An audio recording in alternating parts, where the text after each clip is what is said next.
আমি আমার চ্যানেলের কল্পনা ক্রিয়েশন নাম কেন রাখলাম সেটা আজকে বলবো। আমার কল্পনা ক্রিয়েশন নাম রাখার একটাই উদ্দেশ্য, সেটা হচ্ছে আমার সেকেন্ড প্রেগনেন্সির ভিডিওর জার্নিগুলো এই চ্যানেলের মাধ্যমে আপনার সাথে তুলে ধরা এবং আমার সারা জীবন মতো কিছু স্মৃতি হচ্ছে আর কি এই চ্যানেলটা ক্রিয়েট করা। আর আমি আপনাদের সাথে প্রতিনিয়ত কল্পনা ক্রিয়েশনের ভিডিওগুলো আপলোড দিতে থাকবো। তো বন্ধুরা, আশা করছি ভিডিওটা আপনাদের ভালো লাগবে। আজকে যাওয়ার আছে সেন্টারে, চলুন পুরো ব্লগে থাকুন। হ্যালো ফ্রেন্ডস, আরও একটি নিউ ভিডিওর সাথে সবাইকে অনেক অনেক ওয়েলকাম। আজকে কিন্তু ব্লগটা আমি বেশ সকাল দিক করে কিন্তু আজকে শুরু করিনি। আজকে আমি কিন্তু ব্লগটা শুরু করেছি হচ্ছে ওই যে 10টা বাজে সেই সময় করে। তারপরে আমার কিন্তু 10টা সাড়ে 10টা দিক করে হচ্ছে রান্নাগুলো পুরোপুরিভাবে কিন্তু কমপ্লিট হয়ে গেছে। আর এটা হচ্ছে ওলটা সেদ্ধ করতে দিয়ে দিয়েছি, ওলটা হচ্ছে রান্না করব। তো প্রায় শেষের দিকে রান্না বান্না আমার এই যে হয়ে গেছে। তারপরে কিছুটা জল ছিল 3-4 বোতল মতন হচ্ছে ফ্রিজে ভরে দিয়ে যাব। এই যে আজকে যাওয়ার আছে সেন্টারে চেক আপ আছে হচ্ছে। প্রথম 3 মাসে ইঞ্জেকশন পেয়েছি, তা নিতে যেতে হবে, ফোন করা হয়েছিল আমাকে। তো সেই জন্য হচ্ছে আর কি সেন্টারে যাব। সেই জন্য সকাল করে উঠে তাড়াহুড়ো করে রান্না বান্না কিন্তু কমপ্লিট করে নিয়েছি। এখন হচ্ছে ফ্রিজে জলগুলো হচ্ছে ঠান্ডা হতে দিয়ে দিয়েছি, কারণ হচ্ছে ওই যে হাজব্যান্ড আসবে খেতে, তখন আবার ও ঠান্ডা জল চাই। সেই জন্য সব কিছু রেডি করে এখন স্নান করে এসে রেডি হয়ে নেবো। এই যে দেখুন, এখন কিন্তু আমি রেডি হয়ে নিয়েছি। আর এই যে কিছুটা আমার বেবি বাম্পের ক্লিপ আমি নিচ্ছিলাম, আমার খুব ভালো লাগছিলো। এবার আমার খুব একটা অন্যরকম একটা ফিল হচ্ছিল আমার মধ্যে। তো যাই হোক, এখন রেডি হয়ে নিয়েছি, এখন যাব হচ্ছে সেন্টারে। আমি কিন্তু কোথায় কোথায় চিকিৎসা করার পরে হচ্ছে আমি এই যে আমার সুখবরটা পেয়েছি। তারপর হচ্ছে আমি বেবি কনসিভ করি। আর প্রায় কিন্তু আমি কটা বছর পর বেবি কনসিভ করি জানেন? ওই যে প্রায় হচ্ছে 9টা বছর পর বেবি কনসিভ করি। কেন আমাদের সুব্রত পাপা, মানে আমাদের প্রথম সন্তান সুব্রত পাপা, ও হয়ে গেল প্রায় 9 বছর, প্রায় 5 বছর যখন ও পা দেয় তখন আমরাই ভেবেছিলাম যে আর একটা বেবি নেওয়ার প্ল্যান করছিলাম। কিন্তু অনেক চেষ্টা করার পরেও হচ্ছে যে আমাদের বেবি হচ্ছিল না। প্রথম সন্তানের ক্ষেত্রে আমাদের এটা হয়েছে, আমাদের সুব্রত পাপা হয়েছিল প্রায় হচ্ছে 4 বছর পরে, মানে আমার বিবাহিত জীবনে 4 বছর কেটে যাওয়ার পর আমার সুব্রত পাপা হয়েছে। তাও আবার অনেক ডাক্তার দেখানোর পরে, অনেক মন্দিরে গিয়েছিলাম, সেখানে মাথা ঠোকার পরে তারপর হয়েছে আমাদের বাবু আর কি, মানে মন্দিরে দেখিয়ে হয়েছে। আর আমার যে এই সন্তান এসেছে আমার গর্ভে, তো এই সন্তানটা আমাদের এসেছে প্রায় 9 বছর পর। কোথায় কোথায় চিকিৎসা করেছিলাম সেটা আপনাদেরকে বলবো এই ভিডিওর মাধ্যমে। তো যাই হোক, এখন কিন্তু আমরা যাচ্ছি হচ্ছে 3 যা মিলে, ওই যে ওটা হচ্ছে ছোটো যা।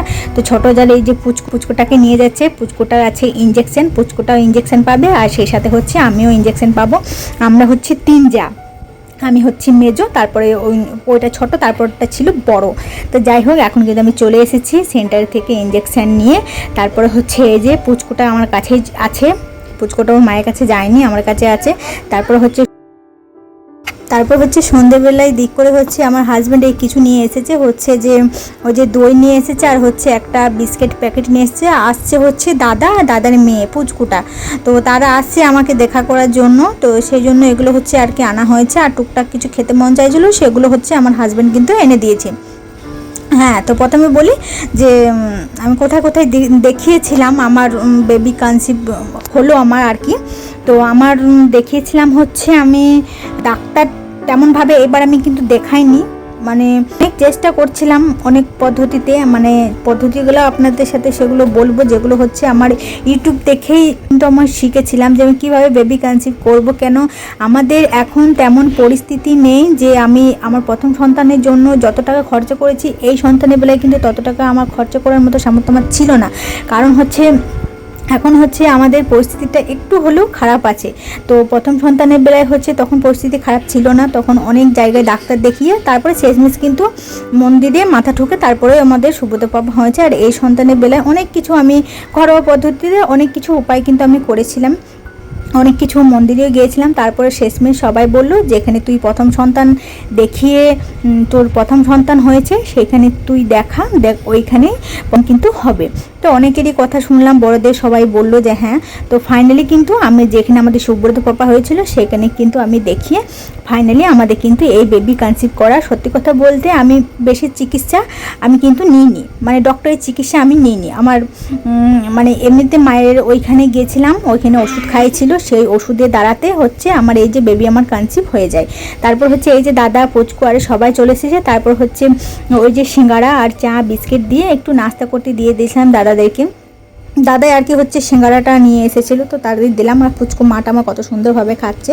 তারপরে হচ্ছে আর আরেকটা ভিডিও আপনাদের সাথে শেয়ার করছি। এই যে দেখুন, এই ভিডিওটা হচ্ছে কিন্তু বেশ কিছুদিনকার আগেকার ভিডিও, যখন আমরা জানতেও পারিনি যে আমার বেবি আমার মধ্যে আছে। তো তখনই হচ্ছে আর কি আমাকে এই ফোনটা আমার হাজব্যান্ড হচ্ছে আমাদের অ্যানিভার্সারিতে আমাকে গিফট করে। আমার ফোনের ভীষণ দরকার ছিল, যেহেতু আমি ভিডিও বানাই, ফেসবুকে হচ্ছে ভিডিও বানাই, তারপরে হচ্ছে আমি ইউটিউবে ভিডিও বানাই। তো আমার সব দিক থেকে ভিডিও বানাতাম। তারপর হচ্ছে আমার একটা ফোন ছিল, তো সেটা তো হচ্ছে 4G ছিল, মানে নেটের অনেক সমস্যা হতো। তো আমি বললাম একটা 5G ফোন দিলে ভালো। তো ওকে অনেক আগে বলেছিলাম, তো ও ফাইনালি কিন্তু আমাকে হচ্ছে ওই যে বিয়ের অ্যানিভার্সারিতে এই ফোনটা কিন্তু আমাকে গিফট করে। সত্যি কথা বলতে আমার কিন্তু ভীষণ কষ্ট হতো। আমার প্রথম সন্তানের বেলায় আমি যতটা না কেঁদেছি, এই সন্তানের বেলায় কিন্তু কনসিভ করার জন্য আমি প্রচণ্ড পরিমাণে কেঁদেছি।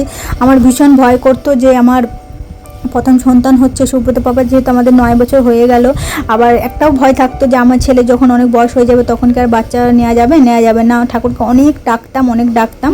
ফাইনালি অনেক ডাকার পরে মায়ের ওখানে ওষুধ খাওয়ার পরে ফাইনালি আমি বেবি কনসিভ করতে পেরেছি। তো যাই হোক বন্ধুরা, ভিডিওটা আমি এখানে এন্ড করছি। ভালো থাকলে অবশ্যই লাইক কমেন্ট করে আমার সাথে থাকবেন। টাটা।